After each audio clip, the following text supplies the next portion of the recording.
Hopefully this doesn't look too weird. Hi, welcome. Welcome to my channel, guys. I'm starting a YouTube channel. I'm just gonna rant here and then let myself edit it a bunch as we go. But I guess I'll just start by introducing myself. I'm Tender Fungus. This page is Tender Fungus. This space that I'm creating for myself to make weird, silly things is Tender Fungus. And I wasn't sure if I really wanted to explain the name because I think people look at it or will look at it and be like, oh, that's kind of silly. What does that mean anything? Or is it just like, that's weird? Or maybe some people are like, that's kind of cool. That sounds kind of cool. I'm interested. Maybe that's why you're here. But I am attracted to these two words individually. Tender being cultivating, caring, showing gentleness and concern or sympathy. That really gets at a core of how I want to approach most situations in my life. You can be gentle but strong and care for the people around you. Then we get into fungus, which is like also kind of silly, but I embrace the silliness. This is a space meant for silliness, and if you're not here for that, you can leave. Thank you. Fungus also attracted to that word because I think that with a lot of fungi, there's a lot more than meets the eye. Didn't even mean to rhyme there. You can kind of think of this like literally with like the mycelium of mushrooms that you can't see when you're directly looking at it, but is there and is very integral part of the mushrooms, of the fungi. Not all fungi are mushrooms, I think, is how it goes. But also, there's the sense that there's more than meets the eye with how fungi communicate, and I'm really fascinated by that sort of idea of like an underground or other level of connection and communication. So, yes, it is just a silly name that I think sounds kind of cool. Also, these words have meaning to me and they're special, and I hope that that makes sense to you. That is my introductory rant. Also, there is a type of fungus called tinder fungus. As you may have noticed, that sounds very similar to tender fungus. And I like this because if you look it up, tinder fungus has a history of being used as a fire starter, hence the word tinder. Maybe there's some symbolism there. Here, the fire is me being creative and having fun ideas that I can use to express myself in some sort of way, so I can feel like I can have thoughts still, because sometimes it's easy to get distracted enough that I don't have any time to think at all. So, the fire is coming from my brain thinking, once again, excited to see that. I hope you are too. And if my brain does some good thinking, you'll see it soon. That's behind the name, and some more information on the overall vibes of the channel. This channel is also going to be for saying things that maybe I previously wouldn't have thought that they needed to be said, and appreciating the power of words and strong communication. So here we go. I want to create a space for me where I can approach the abyss. The abyss being all the things that I don't know about myself, all the things that I don't want to acknowledge about myself maybe, or, you know, opening myself up to new experiences that maybe I would have been afraid to attempt to do in the past. And in approaching the abyss, I'm excited to explore the unknowns about what I can achieve creatively, what I can express about myself, what I can feel. Also, like exploring if it connects with anyone else, if it resonates with anyone else. And other than that, there's some other things from a book. There's people walking by and I'm really scared, but I put myself in this situation, so it's fine. I'm just gonna keep talking. I want to, in exploring the unknown, grant dissonant notes entry, dissonant notes being things that maybe make me uncomfortable, This mainly being people witnessing me speaking to myself, speaking to a camera with a microphone on a stick. Okay, they're walking away, but I fear that they still can hear me because the woods are in fall and there's not as many leaves, so the sound doesn't really get muted that much, and I can definitely hear them talking, so this is a lot of fun, isn't it? Okay. Yes. In exploring the unknown, and as we just witnessed here and now, I want to continue, because I think that this was something that I started doing in my day-to-day life already, but continue making myself uncomfortable and getting comfortable with the uncomfortable, pushing those boundaries. Who doesn't love a little bit of that? In that uncomfort, I think, is where we do a lot of growing, so I'm excited to give myself permission to grow and move around a little bit and try things and fail at them and embrace that a lot. There's another person walking.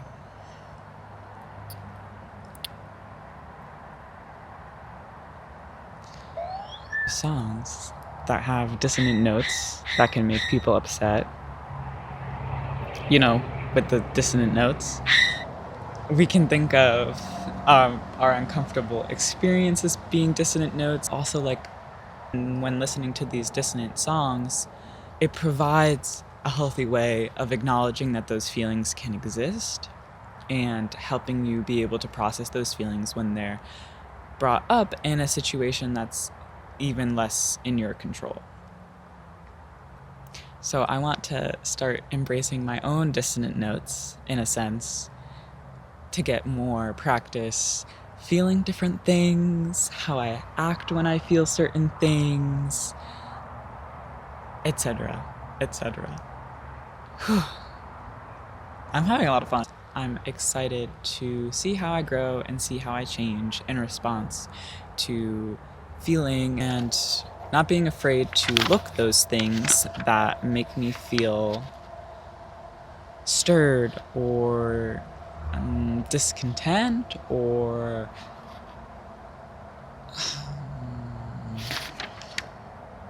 disoriented. Because, you know, there's a lot of things that make me feel disoriented every day when I wake up, and for some reason that's not enough for me. I need more, but also I think that I need smaller levels of dissonant feelings to kind of work my way up to being able to deal with the big stuff.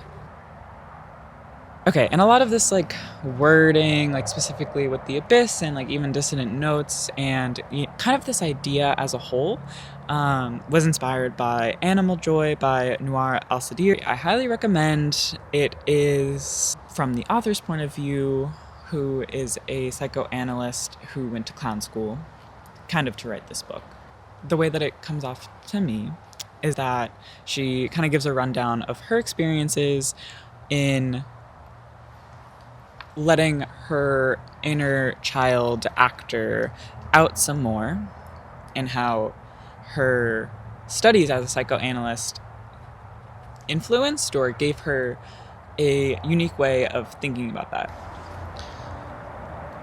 And yeah, I don't know if I have much more else to say, except this is a space for me to play. I hope that you come along with me on this journey, but if not, no worries. Okay.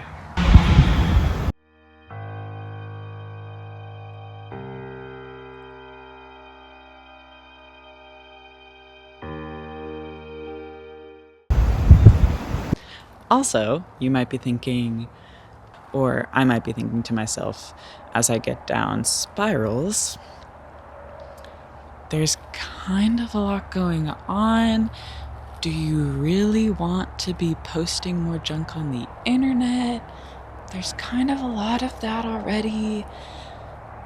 And to that, I would say, when it seems least appropriate to play, it might be most important. And that is actually also pointed out to me in Noir Al-Sadir's book, Animal Joy, but it was a quote from Isabel Benke, who realized this in her study of bonobos. Love that for her. Thank you for bringing it to my attention, because I think this is something that I've been feeling really guilty of, in having this kind of creative motivation, spark, manic fixation, whatever you want to call it, of wanting to start a YouTube video and make these silly little essays about silly little casual research, engage in street philosophy a little bit. I think that quote has really helped me in actually pursuing it, because it does, I don't know about anyone else, but I think that I forget sometimes that following these creative ambitions will in fact give me more energy or more practice in things than maybe I would expect them to. For example, stuff that I have in mind that I hope will develop some more as I start this practice is trust in myself, trust to follow these ambitions, trust sort of in my gut feelings, trust in my inner child, space for them to be themselves and be confident in that. I also think that this will build up tolerance in that feeling of feeling uncomfortable when you start to doubt yourself, how to recover from those things, and how to keep moving forward in a way that feels right to you. And in building up that tolerance, there'll also be a built up resilience. Again, love like being able to face more of these situations, whether that's stuff that I feel uncomfortable with, stuff that makes me feel really disoriented, stuff that makes me feel unconnected to myself, to my friends, to community. And in that resilience, being able to bounce back from these feelings quicker, be able to manage them so I can do the things that I think are more important to me and aligned with my personal values. On top of that, I gotta improve my improv skills. But for real, in the improvisational skills that are important to be able to handle things that make you uncomfortable, to keep moving with the flow, and be able to get out of any little ditch that you are in, I think that skill is really important in being able to manage unexpected circumstances. And I have this little inkling of a feeling that there are going to be a lot of unexpected circumstances in my future. So with that, I'll close out. Maybe I'll get out of the woods. Maybe I live here. You don't know me. Or you do. But do you? Are you sure? You gotta stick along to find out.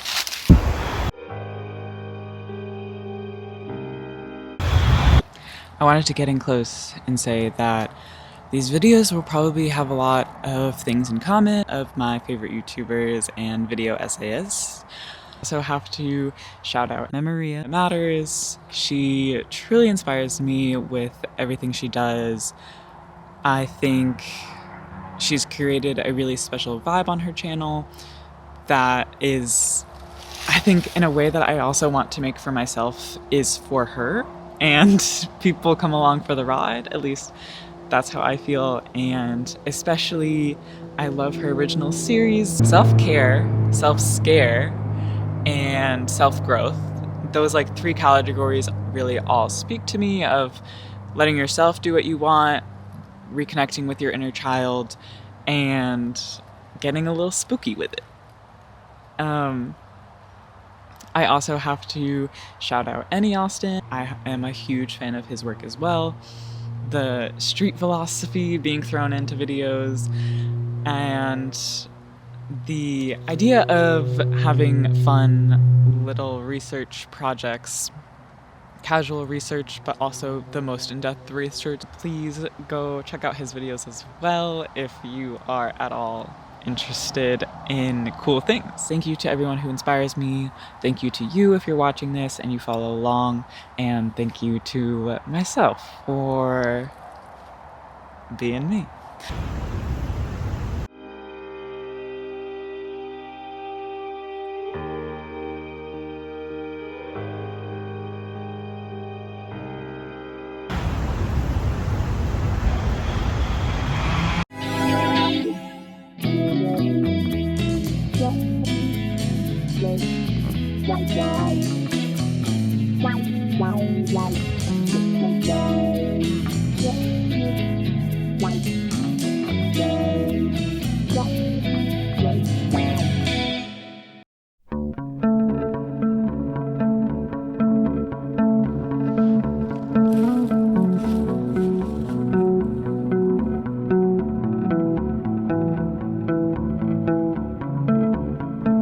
Because I don't need a reason.